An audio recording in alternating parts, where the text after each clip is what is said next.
Elle servait des cafés sous des lampes dorées quand le téléphone vibra. Soirée d'octobre presque ordinaire.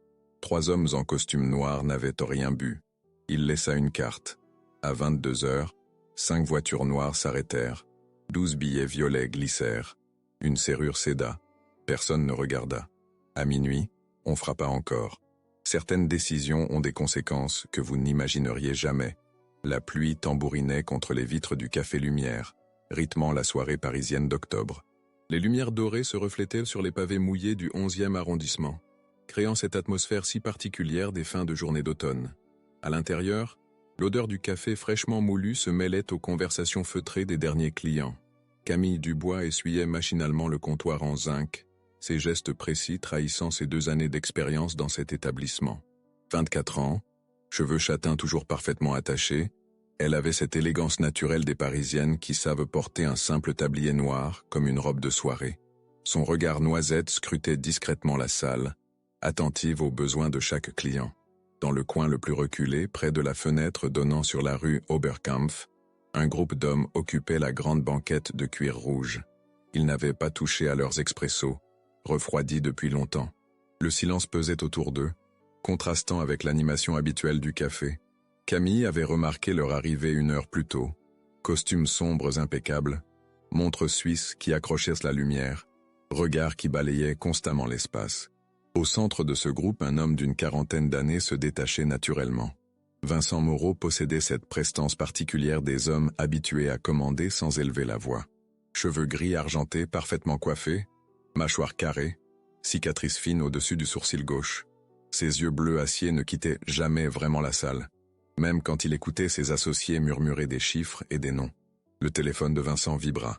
Il décrocha d'un geste sec. « Oui, Vincent, c'est Marcel.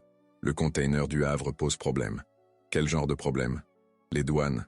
Elles posent trop de questions. » Vincent observa Camille, qui servait un couple âgé à la table voisine. Sa façon de se pencher légèrement, d'écouter avec attention, de sourire sans calcul. « On en parle demain, pas au téléphone. » Il raccrocha, glissa l'appareil dans sa veste Armani. Ces hommes attendaient, habitués à ces interruptions qui ponctuaient leur réunion. Vincent dirigeait ses affaires avec la même précision qu'un chef d'orchestre. Chaque note avait sa place, chaque silence son importance. À quelques mètres, Camille s'approchait du couple âgé. La femme, visiblement italienne d'après son accent, tentait d'expliquer quelque chose à son mari en mélangeant français et italien. Elle semblait frustrée, cherchait ses mots. « Scusi, signorina ?» dit la femme en levant timidement la main vers Camille. « Il mio marito, ha bisogno, medicina, farmacia ?» Camille s'arrêta, sourit chaleureusement. Sans hésiter, elle répondit dans un italien parfait, fluide, avec l'accent authentique de quelqu'un qui a grandi dans la langue. « Certo, signora, suo marito ha bisogno di medicine. La farmacia più vicina è a 2 isolati da qui, su rue de la République. È aperta fino a Leventi. » Le visage de la femme s'illumina. Elle se tourna vers son mari, traduisant rapidement les indications. L'homme hocha la tête, soulagé. Camille continua à donner des précisions, expliquant le chemin, recommandant de prendre la carte de visite du café au cas où il se perdrait. Vincent avait cessé d'écouter ses associés. Chaque mot italien prononcé par Camille résonnait différemment dans sa tête. Cette fluidité, cette aisance naturelle, il n'avait pas entendu sa langue maternelle parler avec cette authenticité depuis longtemps. Pas ici, pas à Paris, pas par une inconnue. Ses souvenirs se bousculèrent malgré lui. Sa grand-mère Rosa à Naples, qui lui parlait italien quand sa mère n'était pas là. Les étés de son enfance dans la villa familiale de Positano. L'odeur du basilic frais, les mains fardées de farine de sa nonna préparant les gnocchis. Tout ce qu'il avait laissé derrière lui en construisant son empire français. Marco, son bras droit, suivit le regard de son patron. « Chef ?» Vincent ne répondit pas immédiatement. Il observait Camille raccompagner le couple vers la sortie, leur ouvrir la porte, vérifier qu'ils avaient bien compris les indications. Cette attention sincère, cette humanité, cette serveuse, murmura Vincent. Depuis quand travaille-t-elle ici ? Marco plissa les yeux, habitué aux questions apparemment anodines de son patron qui cachait toujours quelque chose de plus profond. Je ne sais pas, chef. Vous voulez que je me renseigne ? Non. Vincent se leva, ajusta sa veste. Ses mouvements étaient mesurés, comme toujours.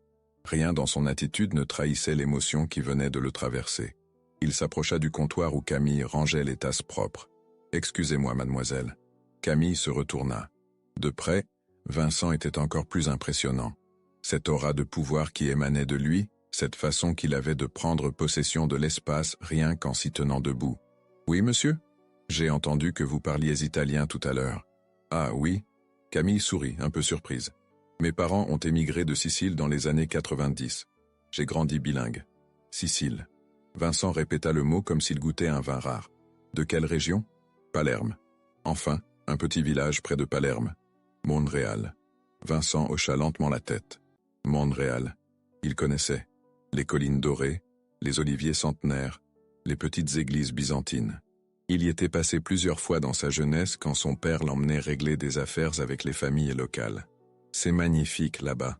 Vous connaissez ?» Les yeux de Camille s'illuminèrent. Un peu. Ce « un peu » contenait 30 années de souvenirs, de connexions, de voyages qu'il ne pouvait pas expliquer à cette jeune femme innocente. Vincent glissa la main dans sa poche, en sortit une carte de visite sobre, juste son nom et un numéro de téléphone. « Si jamais vous avez besoin de quoi que ce soit », Camille prit la carte, perplexe. Vincent Moreau. Le nom ne lui disait rien, mais l'épaisseur du papier, la gravure en relief, tout respirait le luxe discret. « C'est très gentil, mais je ne comprends pas. Votre gentillesse avec ce couple, c'est rare aujourd'hui. » Il se dirigeait déjà vers la sortie. Ces hommes le suivirent sans un mot, laissant quelques billets sur la table. Beaucoup trop pour 3 expressos non bus. Camille resta plantée derrière son comptoir, la carte entre les doigts. Par la vitrine, elle vit Vincent monter dans une berline noire aux vitres teintées. Le véhicule démarra en silence, se fondit dans la circulation. Elle retourna la carte. Rien d'autre que ce nom et ce numéro. Pourtant, quelque chose dans l'attitude de cet homme, dans sa façon de prononcer « Sicile », dans ce regard qui semblait porter des secrets, elle glissa la carte dans la poche de son tablier. Le café se vidait peu à peu. Camille commença le nettoyage de fin de soirée, mais ses gestes étaient moins assurés qu'à l'ordinaire. Cette rencontre l'avait troublée d'une manière qu'elle n'arrivait pas à définir. Vincent Moreau avait cette élégance froide des hommes dangereux, cette politesse qui masquait autre chose. Son téléphone sonna. Sa mère. « Ciao maman. »« Camille, comme stai ? Tu rentres tard ce soir ?» Comme d'habitude, vers 23 heures. Pendant qu'elle parlait avec sa mère, mélangeant français et italien selon leur habitude, Camille ne remarqua pas la berline noire garée de l'autre côté de la rue. Vincent était encore là, invisible derrière les vitres teintées, écoutant cette voix qui lui rappelait tant de choses qu'il avait cru oublier. Le lendemain soir, Camille arriva au Café Lumière avec cette étrange sensation de déjà-vu qui précède les tournants de l'existence. L'air d'octobre portait une fraîcheur nouvelle, et les premières feuilles mortes jonchaient les trottoirs du 11e arrondissement. Elle attacha son tablier, vérifia la caisse, disposa les tasses comme chaque soir depuis 2 ans. Routine rassurante qui masquait mal son trouble persistant. La carte de Vincent Moreau pesait dans sa poche comme un secret trop lourd. Elle l'avait sorti 3 fois dans la journée, relisant ce nom gravé en lettres sobres. Ses recherches Google n'avaient rien donné. Pas de traces, pas de société, pas de profil LinkedIn. Comme si cet homme n'existait que dans l'ombre. Vers 21 heures, alors que la salle se remplissait de l'habituelle clientèle nocturne, Camille aperçut une silhouette familière près de la vitrine. Vincent se tenait là, seul cette fois, observant l'intérieur du café. Il portait un manteau de cachemire noir qui épousait parfaitement ses épaules. Quand leurs regards se croisèrent, il inclina légèrement la tête. Un salut presque imperceptible. Il entra, choisit une table près du fond, pas la même que la veille. Cette fois, il s'installa de façon à voir l'ensemble de la salle, tout en gardant le dos protégé par le mur. Détail que Camille remarqua sans comprendre pourquoi elle y prêtait attention. « Bonsoir », dit-elle en s'approchant, carnet en main. « Que puis-je vous servir ?»« Un café ?» Serré. Sa voix portait cette même autorité tranquille que la veille. « Et si vous avez un moment, j'aimerais vous parler. » Le café était bondé. Camille jeta un coup d'œil vers le comptoir où s'entassaient les commandes. Vincent suivit son regard. « Je peux attendre. » Ce n'était pas une demande. C'était la patience d'un homme habitué à obtenir ce qu'il voulait, quelle que soit la durée nécessaire. Camille hocha la tête, troublée par cette assurance froide qui transformait une simple conversation en rendez-vous incontournable. Elle servit son café, nota qu'il n'y touchait pas, comme la veille. Il se contentait d'observer, les mains croisées sur la table. Ses doigts portaient une chevalière discrète, argent ancien gravé d'initiales qu'elle ne pouvait distinguer. Chaque détail de sa personne respirait le luxe maîtrisé, cette élégance qui ne s'achète pas mais s'hérite. Vers 22 heures, la foule se clairsema. Camille finit de servir les derniers clients, essuyant les tables avec des gestes mécaniques tout en sentant le regard de Vincent peser sur elle. Cette observation constante créait une tension sourde, comme si elle évoluait sur une scène de théâtre. « Vous pouvez vous asseoir maintenant », dit-il quand elle passa près de sa table. Camille hésita. S'asseoir avec un client dépassait les limites de son travail, mais quelque chose dans le ton de Vincent rendait le refus difficile. Elle tira la chaise en face de lui, s'installa en gardant une certaine raideur dans la posture. « Vous vouliez me parler de quoi ?» Vincent porta enfin sa tasse à ses lèvres, but une gorgée lente. Ses yeux ne quittaient pas le visage de Camille. « De votre famille. Vos parents travaillent dans quoi ?» La question était directe, presque indiscrète. Camille fronça les sourcils. Pourquoi cette curiosité ? Simple intérêt. Les immigrés siciliens ont souvent des histoires fascinantes. Mon père est maçon, ma mère fait des ménages. Sa réponse claqua comme une mise au point. Rien de fascinant là-dedans. Vincent hocha la tête, imperceptible sourire aux lèvres. Cette fierté, cette façon de redresser le menton quand on touchait à sa famille, il reconnaissait cette dignité particulière des gens simples qui refusent la pitié. Et vous, étudiante ? J'étais. Lettres modernes à la Sorbonne. J'ai arrêté il y a 6 mois. Pourquoi ? Camille serra les poings sous la table. Ces questions touchaient à des blessures récentes, à des choix douloureux qu'elle préférait garder secrets. Problèmes financiers.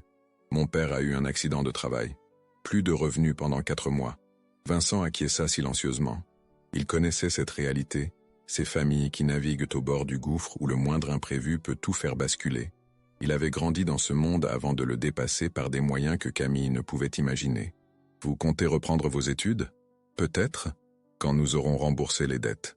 Combien ? La question tomba comme une lame. Camille se raidit. Pardon ? Combien vous devez ? En quoi ça vous regarde ? Vincent sortit son portefeuille, épais maroquinerie italienne qui sentait le cuir neuf.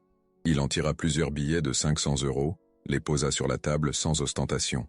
Geste naturel, comme s'il payait l'addition. 12 000 €, dit-il calmement. C'est à peu près ça, non ? Camille fixait les billets, bouche entrouverte. Cette somme représentait exactement leur dette. Exactement.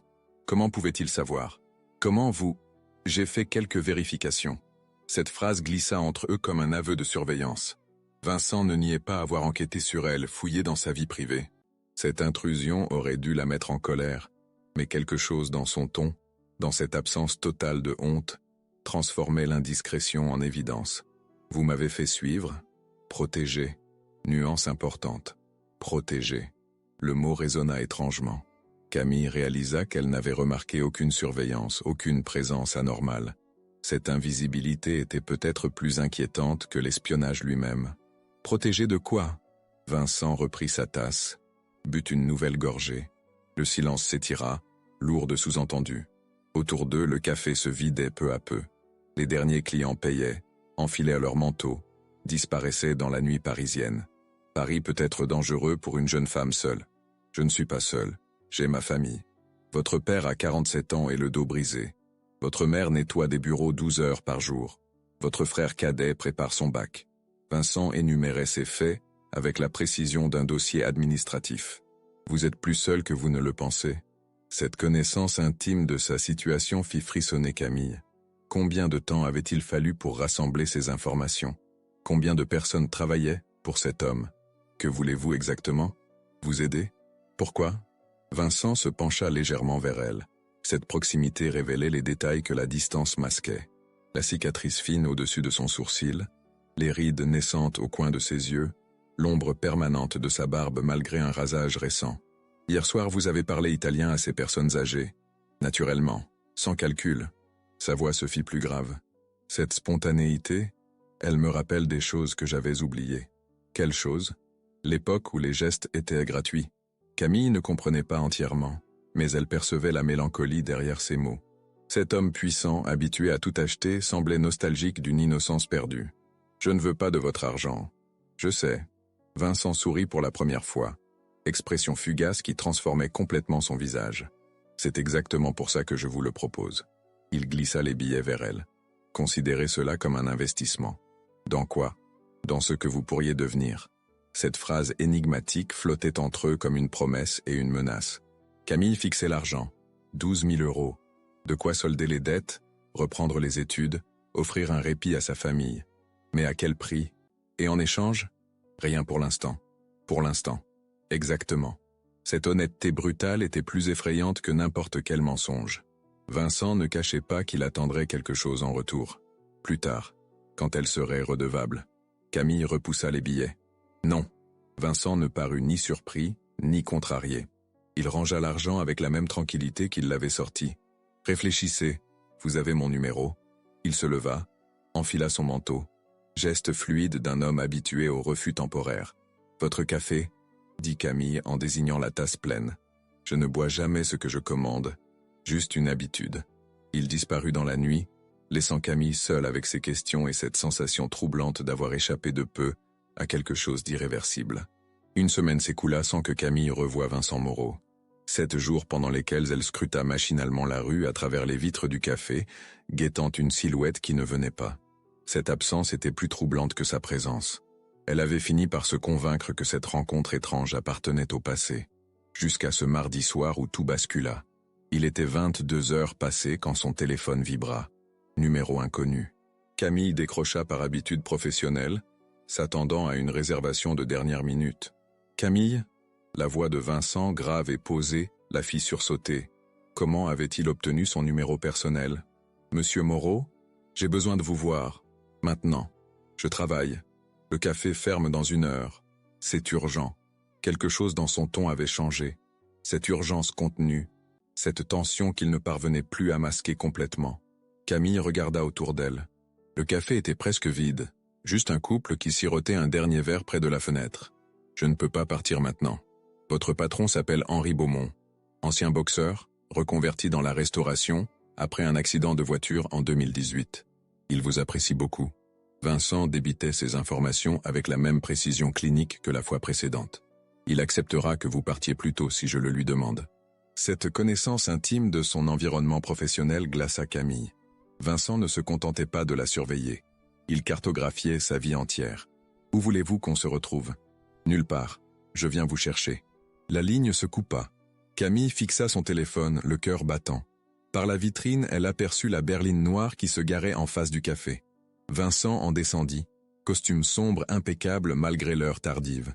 Il traversa la rue d'un pas mesuré, poussa la porte du café.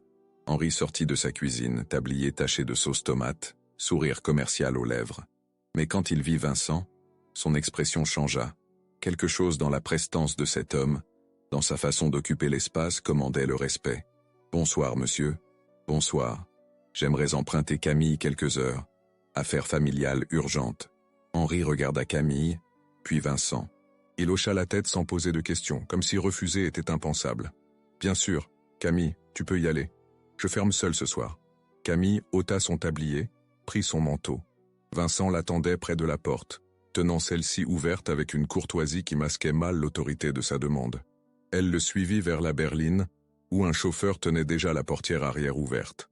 L'intérieur sentait le cuir et l'eau de Cologne discrète. Vincent s'installa à côté d'elle, laissant un espace respectueux entre eux. Le chauffeur démarra sans avoir reçu d'instructions, comme s'il connaissait déjà la destination. « Où allons-nous ?»« Chez moi. » Cette réponse directe fit frissonner Camille. Se retrouver seule avec cet homme dans son territoire privé dépassait largement ce qu'elle avait imaginé quand elle avait accepté de le suivre. Pourquoi cette urgence? Vincent se tourna vers elle. Dans la pénombre de l'habitacle, éclairé par les réverbères qui défilaient, son visage semblait sculpté dans le marbre. Quelqu'un s'intéresse à vous, quelqu'un que je préfère éviter. Qui? Des concurrents. Ce mot contenait des menaces que Camille préférait ne pas explorer. Vincent évoluait dans un monde où la concurrence ne se limitait pas au prix et aux parts de marché. Qu'est-ce qu'ils me veulent? Vous atteindre pour m'atteindre. Cette logique implacable révélait l'ampleur du piège qui se refermait sur elle. En refusant l'argent de Vincent, elle avait cru garder sa liberté. En réalité, le simple fait qu'il s'intéresse à elle suffisait à faire d'elle une cible. La berline s'engagea dans les beaux quartiers. remonta les Champs-Élysées puis bifurqua vers le 16e arrondissement. Les rues se firent plus larges, les immeubles plus imposants. Ils s'arrêtèrent devant un hôtel particulier du 19e siècle, façade de pierre blonde illuminée par des projecteurs discrets. Vincent la guida à travers un portail en fer forgé, puis un jardin privé où des sculptures modernes côtoyaient des arbres centenaires. Le contraste était saisissant, cette beauté classique protégée par une technologie invisible. Camille remarqua les caméras dissimulées, les capteurs de mouvement, tout un arsenal de sécurité qui transformait ce havre de paix en forteresse. L'intérieur respirait le luxe tranquille des fortunes anciennes. Parquet de Versailles, meubles d'époque, tableaux dont Camille reconnaissait vaguement les signatures. Tout était parfait, comme dans un musée privé où chaque objet avait sa place immuable. Vincent la conduisit dans un salon aux murs tapissés de livres. Cheminée de marbre où brûlait un feu de bois, canapé de cuir patiné, atmosphère feutrée qui invitait aux confidences. Il lui désigna un fauteuil, se servit un verre de whisky sans lui en proposer. « Vous buvez ? Pas d'alcool. Café ? Thé ? Rien, merci. » Cette politesse surréaliste, comme s'ils étaient de vieux amis se retrouvant pour une soirée tranquille. Vincent s'installa en face d'elle, verre à la main, et la regarda longuement sans parler. Ses concurrents, finit-elle par dire. Qui sont-ils? Des Corses, famille Santini. Ils cherchent à s'implanter sur mon territoire depuis 6 mois. Camille ne connaissait rien aux guerres souterraines qui se jouaient dans l'ombre de Paris, mais elle comprenait l'essentiel. Vincent dirigeait une organisation criminelle, et d'autres voulaient en sa place. Qu'est-ce qu'il ferait s'il m'attrapait? Vincent but une gorgée de whisky, le regard perdu dans les flammes de la cheminée. Il vous utiliserait comme monnaie d'échange, ou comme message. Quel genre de message? Le genre qu'on n'envoie qu'une fois. Cet euphémisme fit comprendre à Camille l'ampleur du danger. Elle n'était plus seulement une serveuse anonyme, mais un pion dans un jeu mortel dont elle ignorait les règles. Pourquoi moi? Vous devez connaître des centaines de personnes. Justement, vous êtes la seule à qui je n'ai rien demandé en échange. Cette phrase révélait une solitude que Camille n'avait pas soupçonnée. Vincent, malgré sa puissance, évoluait dans un univers où chaque relation était calculée, chaque geste pesé. Elle représentait quelque chose de rare, la gratuité. Combien de temps je dois rester caché? Le temps que je règle le problème. Comment? Vincent ne répondit pas. Certaines questions n'appelaient pas de réponse, surtout quand celles-ci impliqueraient des méthodes que Camille préférait ignorer. Il se leva, se dirigea vers un secrétaire ancien, en ouvrit un tiroir. Il en sortit une enveloppe épaisse qu'il posa sur la table basse entre eux. 15 000 €, plus que ce que je vous avais proposé la dernière fois. Camille fixait l'enveloppe sans la toucher. En échange de quoi? De votre patience, le temps que cette histoire se termine. Et après? Après, vous reprenez votre vie normale, comme si rien ne s'était passé. Cette promesse sonnait faux. Camille comprenait instinctivement qu'on ne sortait pas indemne de l'orbite d'un homme comme Vincent. Chaque service rendu, chaque dette contractée tissait des liens invisibles mais indéfectibles. Si je refuse, vous ne pouvez pas. Plus maintenant. Cette vérité brutale résonnait comme un glas. En s'intéressant à elle, Vincent l'avait fait entrer de force dans son monde. Le refus n'était plus une option, juste une illusion de choix. Camille prit l'enveloppe, la soupesa. L'argent était réel, tangible. Avec cette somme, elle pourrait non seulement éponger les dettes familiales, mais aussi reprendre ses études, offrir à ses parents la sécurité qu'ils méritaient. Où vais-je dormir cette nuit? Ici. J'ai fait préparer une chambre. Et mes parents? Ils vont s'inquiéter. J'ai déjà appelé votre mère. Je lui ai dit que vous passiez la soirée chez une amie. Cette anticipation de tous ses mouvements, cette capacité à organiser sa vie sans la consulter, révélait l'étendue du contrôle que Vincent exerçait déjà sur elle. Il ne se contentait pas de la protéger, il la possédait. Si cette histoire vous touche, si vous ressentez cette tension entre protection et emprisonnement que vit Camille, alors vous comprenez pourquoi certains choix nous définissent à jamais. N'hésitez pas à vous abonner à la chaîne pour découvrir comment cette relation dangereuse va évoluer. Et dites-moi en commentaire, à la place de Camille, auriez-vous accepté cette protection qui ressemble tant à une cage dorée? Camille s'éveilla dans des draps de soie qui n'avaient jamais connu les machines à laver collectives de son immeuble HLM. La lumière dorée du matin filtrait à travers des rideaux épais, révélant une chambre aux proportions parfaites. Mobilier, Louis XVI authentique, tapis persan aux motifs complexes, vue sur un jardin privé où des jardiniers s'affairaient déjà en silence. Elle consulta son téléphone. 8h30, 3 messages de sa mère, inquiète malgré les explications de Vincent. Camille tapa une réponse rassurante, mentant avec une facilité qui la surprit elle-même. Premier mensonge conscient à sa famille. Premier pas vers une personne qu'elle ne reconnaissait pas encore. Un coup discret à la porte la fit sursauter. Une femme d'âge mûr entra, plateau d'argent entre les mains. Uniforme impeccable, sourire professionnel. Cette politesse distante du personnel de maison habitué à servir sans poser de questions. « Madame, Monsieur Moreau vous attend pour le petit déjeuner. »« Madame ». Ce titre sonnait étrangement dans la bouche de cet employé qui avait probablement 15 ans de plus qu'elle. Camille enfila ses vêtements de la veille, se regarda dans le miroir rococo qui ornait la coiffeuse. Même habillée, elle détonnait dans ce décor, comme une actrice qui aurait oublié ses répliques. Vincent l'attendait dans une véranda donnant sur le jardin. Costume gris anthracite, chemise blanche sans cravate, cette élégance décontractée des hommes sûrs de leur pouvoir. Il lisait le Figaro tout en buvant un espresso, geste mesuré qui transformait le petit déjeuner en rituel raffiné. « Bien dormi ? » ?»« Oui, merci. » Mensonge. Elle avait passé la moitié de la nuit à fixer le plafond, analysant chaque détail de cette situation surréaliste. L'autre moitié à rêver de poursuites dans des ruelles sombres, de visages menaçants qu'elle n'arrivait pas à distinguer. Vincent plia son journal, le posa avec précision.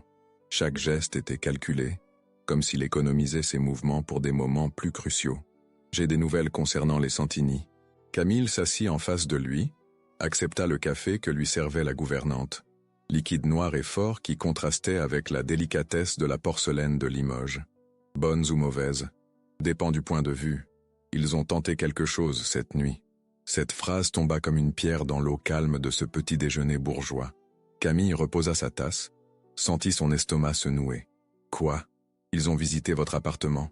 Le monde bascula. Son appartement. Ses affaires, ses souvenirs. L'espace familial violé par des inconnus aux intentions obscures. Camille imagina des mains étrangères fouillant ses tiroirs, ses livres, la chambre de ses parents. « Ma famille ? En sécurité. Je les ai fait déplacer hier soir, après vous avoir amené ici. » « Déplacer où ? » « Hôtel discret, 15e arrondissement. Ils pensent que c'est provisoire, le temps de fumiger l'immeuble contre les cafards. Cette capacité à organiser des mensonges cohérents, à manipuler sa famille sans qu'elle s'en doute, révélait l'ampleur des ressources de Vincent. Il ne se contentait pas de réagir aux événements, il les anticipait, les orchestrait. Combien de temps cette comédie va durer ? Le temps nécessaire. Vincent se leva, fit quelques pas vers la baie vitrée.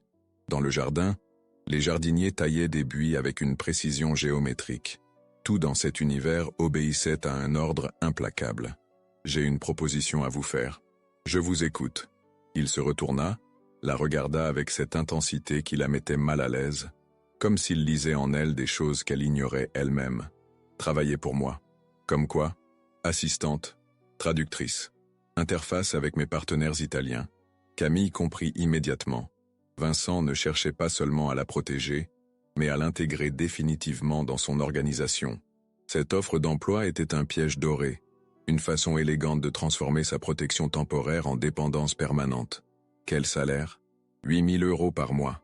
Somme vertigineuse pour une ancienne étudiante en lettres, plus que ce que gagnaient ses parents réunis en une année. De quoi changer radicalement son existence, celle de sa famille, leur perspective d'avenir. Et si je refuse ? Vous restez ici jusqu'à ce que le problème soit réglé. Sans salaire. Choix binaire qui n'en était pas un. Vincent maîtrisait l'art de présenter la contrainte comme une faveur. Camille réalisa qu'elle était déjà prisonnière, que cette conversation ne faisait qu'officialiser une situation de fait. Mes parents vont se poser des questions sur ce travail soudain. Nous trouverons une explication crédible. Société d'import-export. Commerce avec l'Italie. Rien de plus normal pour quelqu'un qui parle couramment la langue. Vincent avait pensé à tout, anticipé chaque objection. Cette conversation était un simulacre de négociation où l'issue était décidée d'avance. Quand est-ce que je commence ? Maintenant. Il lui tendit un téléphone portable, modèle haut de gamme qu'elle n'aurait jamais pu s'offrir. Votre nouveau numéro. Les seules personnes qui l'ont sont moi et votre famille. Camille prit l'appareil, le soupesa. Objet symbole de sa nouvelle existence. Frontière technologique entre son ancienne vie et celle qui l'attendait. Première mission, Vincent retourna s'asseoir, sortit un dossier de sa mallette. Documents officiels, contracts en italien, correspondance commerciale qui semblait parfaitement légitime. Réunion cet après-midi avec des importateurs milanais. Vous traduirez, prendrez des notes, rien de compliqué. Camille parcourut les documents. Importation d'huile d'olive, de vin, de produits artisanaux. Commerce apparemment normal qui masquait probablement d'autres échanges. Ces Italiens, ils savent qui vous êtes vraiment, ils savent ce qu'ils ont besoin de savoir. Réponse évasive qui confirmait ses soupçons. Vincent évoluait dans un monde à plusieurs niveaux, où chaque interlocuteur ne connaissait qu'une partie de la vérité. Le téléphone de Vincent sonna. Il décrocha, écouta sans parler, raccrocha après quelques secondes. Changement de programme. Les Milanais reportent à demain. Pourquoi? Problème de transport. Cette explication lapidaire cachait probablement des complications que Camille préférait ignorer. Dans l'univers de Vincent, les problèmes de transport pouvaient signifier bien des choses. Qu'est-ce qu'on fait aujourd'hui alors? Vous vous installez. Votre bureau est au premier étage. Il la guida à travers l'hôtel particulier, montrant les pièces comme un propriétaire fier de son domaine. Bibliothèque aux milliers de volumes, salon de musique avec un piano à queue Steinway, bureau directorial aux dimensions impressionnantes. Tout ça vous appartient? Héritage familial. Mon grand-père l'a acheté dans les années 50. Cette révélation ajoutait une dimension dynastique à la fortune de Vincent. Il n'était pas un parvenu ayant gagné sa place par la violence, mais l'héritier d'une lignée criminelle établie depuis des décennies. Le bureau qu'il lui attribua jouxtait le sien. Mobilier moderne contrastant avec le classicisme du reste de la maison, ordinateur dernier cri, vue sur le jardin, espace confortable qui aurait pu appartenir à n'importe quelle entreprise respectable. Les horaires, flexibles, tant que le travail est fait. Cette liberté apparente masquait une surveillance constante. Camille comprit qu'elle évoluerait désormais dans un aquarium doré, libre de ses mouvements mais constamment observé. Vincent consulta sa montre, Patek Philippe en or qui valait probablement plus que ce qu'elle avait gagné en 2 ans de service. J'ai des rendez-vous jusqu'en fin d'après-midi. Familiarisez-vous avec les dossiers. Maria vous apportera le déjeuner. Il disparut, la laissant seule dans ce bureau trop grand pour elle. Camille s'assit dans le fauteuil de cuir, alluma l'ordinateur. Écran qui s'illumina sur un bureau virtuel vierge. Métaphore parfaite de cette nouvelle existence qui s'ouvrait devant elle. Elle ouvrit le premier dossier, commença à lire. Contrat, facture, correspondance qui semblaient parfaitement légaux. Mais entre les lignes, elle devinait autre chose. Quantité qui ne correspondait pas au prix. Destination qui changeait mystérieusement. Partenaire, aux identités fluctuantes. Son téléphone vibra. Message de sa mère. « Comment ça se passe chez ton ami? Papa va mieux? Il a trouvé du travail pour la semaine prochaine. » Camille fixa l'écran, consciente que chaque réponse l'éloignait un peu plus de la vérité. Elle tapa quelques mots rassurants, envoya le message, se replongea dans les dossiers. Dehors, les jardiniers continuaient leur travail méticuleux. Tout était parfaitement ordonné dans l'univers de Vincent Moreau, y compris elle, désormais. 3 mois s'écoulèrent dans cette routine dorée qui ressemblait de plus en plus à une prison de luxe. Camille maîtrisait désormais les codes de cet univers parallèle, naviguait entre les réunions officielles et les conversations à double sens, traduisait des contrats où chaque virgule cachait des implications criminelles. Sa garde-robe s'était étoffée de tailleurs coûteux, ses manières s'étaient affinées au contact de clients fortunés, mais quelque chose d'essentiel s'étiolait en elle. Ce matin de janvier, Paris disparaissait sous une brume glacée qui transformait les jardins de l'hôtel particulier en paysage fantomatique. Camille observait cette grisaille depuis son bureau, tasse de thé refroidissant entre ses mains. Les dossiers s'empilaient sur sa table, témoins d'une activité florissante qui générait des millions d'euros chaque mois. Vincent entra sans frapper, habitude qui ne la surprenait plus. Il portait un manteau Burberry encore humide de pluie, expression plus sombre qu'à l'ordinaire. Ces dernières semaines, leur rapport s'était modifié subtilement. Moins de distance professionnelle, plus de familiarité dangereuse. Les Santini ont disparu. Cette nouvelle aurait dû la rassurer. Pourtant, la façon dont Vincent prononçait « disparu » suggérait une disparition définitive, irréversible. Qu'est-ce que ça signifie pour moi? Que vous êtes libre de partir. Ces mots résonnèrent étrangement dans le silence feutré du bureau. Libre. Camille réalisa qu'elle n'avait plus pensé à cette possibilité depuis des semaines. Cette liberté théorique lui semblait désormais abstraite, comme un concept qu'elle avait oublié comment utiliser. Et mes parents? Ils peuvent retourner chez eux. L'appartement a été rénové pendant leur absence. Tout est comme avant.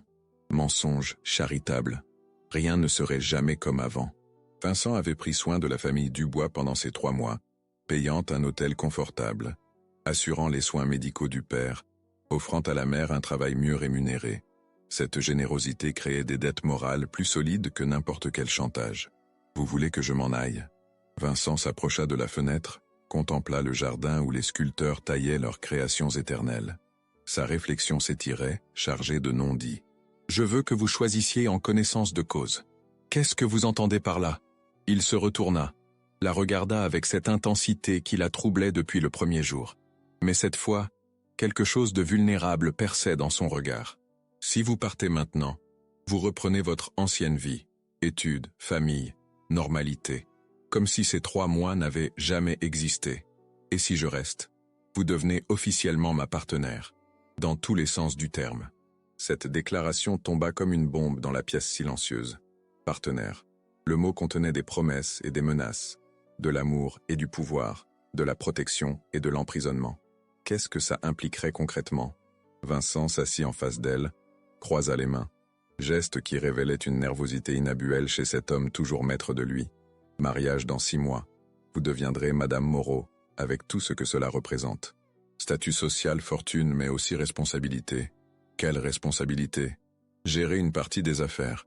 Représenter la famille dans certaines négociations. Être mon égal dans cette organisation.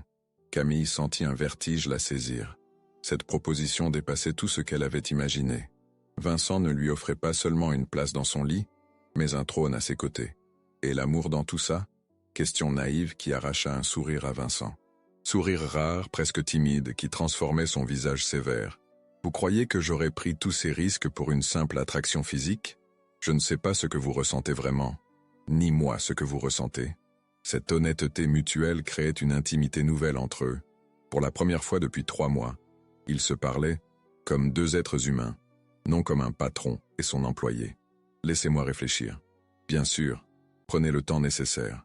Vincent se leva, se dirigea vers la porte. À mi-chemin, il s'arrêta sans se retourner. Camille? Oui? Quelle que soit votre décision, vous garderez l'argent. C'est acquis. Il disparut, la laissant seule avec cette proposition qui redéfinissait entièrement son avenir. Camille ouvrit le tiroir de son bureau, en sortit une photo de sa famille prise l'été dernier, visage souriant, insouciant, d'une époque qui semblait appartenir à une autre vie. Son téléphone sonna. Sa mère. « Camille, ma chérie, comment ça va au travail ?»« Ça va, maman. Et vous à l'hôtel ? C'est magnifique ici. Ton patron est vraiment généreux de nous loger si bien pendant les travaux. » Cette gratitude innocente serra le cœur de Camille. Ses parents ne soupçonnaient rien de la réalité, croyaient sincèrement à cette histoire de fumigation et de rénovation surprise. Papa va mieux? Beaucoup mieux. Il a même trouvé un nouveau travail, mieux payé que l'ancien. Ton monsieur Moreau connaît décidément du monde. Chaque bienfait de Vincent tissait un peu plus serré le filet qui enserrait sa famille. Cette générosité calculée rendait le refus moralement impossible. Camille raccrocha, se dirigea vers la bibliothèque. Elle caressa la reliure de ses livres préférés. Baudelaire, Verlaine, Rimbaud, poètes de la révolte et de la liberté qui semblaient la juger depuis leurs étagères dorées. La porte s'ouvrit. Vincent reparut, portant un écrin de velours noir. « J'ai oublié quelque chose. » Il posa l'écrin sur le bureau, l'ouvrit d'un geste théâtral. À l'intérieur, un solitaire de 10 carats étincelait comme une étoile captive. Bague d'une beauté à couper le souffle, symbole de richesse et de possession. Famille Moreau depuis 4 générations. Ma grand-mère l'a porté, ma mère aussi. Camille fixait le diamant sans oser le toucher. Cette bague représentait un héritage, une lignée, une destinée tracée d'avance. Vous l'avez déjà proposé à quelqu'un d'autre? Jamais. Vous êtes la première. Pourquoi moi? Vincent referma l'écrin, le glissa vers elle. Parce que vous êtes la seule à m'avoir dit non. Cette réponse contenait toute la psychologie de cet homme habitué à tout obtenir. Camille représentait le défi ultime, la conquête impossible qui justifiait tous les efforts. Et si je dis encore non? Alors vous garderez cette bague en souvenir. Il quitta définitivement la pièce, laissant Camille face au choix le plus crucial de son existence. Dans sa main, l'écrin pesait le poids de 2 destins possibles. Dehors, la brume se levait lentement, révélant un soleil pâle qui tentait de percer la grisaille hivernale. Camille ouvrit la fenêtre, respira l'air froid qui piquait ses poumons. Pour la première fois depuis 3 mois, elle sentit le vent de la liberté caresser son visage. Mais cette liberté avait un prix que sa famille ne pourrait jamais payer. Le soir tombait sur Paris quand Camille prit sa décision. Elle descendit au salon où Vincent lisait près du feu, image d'Épinal du bourgeois paisible. Il leva les yeux quand elle entra, expression neutre qui masquait mal son impatience. Sans un mot, Camille tendit sa main gauche. Vincent glissa la bague à son annulaire avec une douceur qui contrastait avec la brutalité de son monde. Le diamant accrochait la lumière des flammes, scellant un pacte qui la dépassait.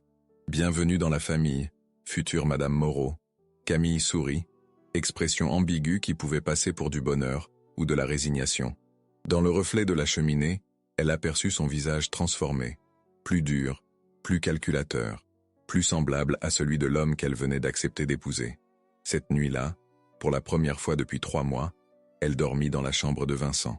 Lit immense où se mêlaient la soie et la culpabilité, le désir et l'ambition.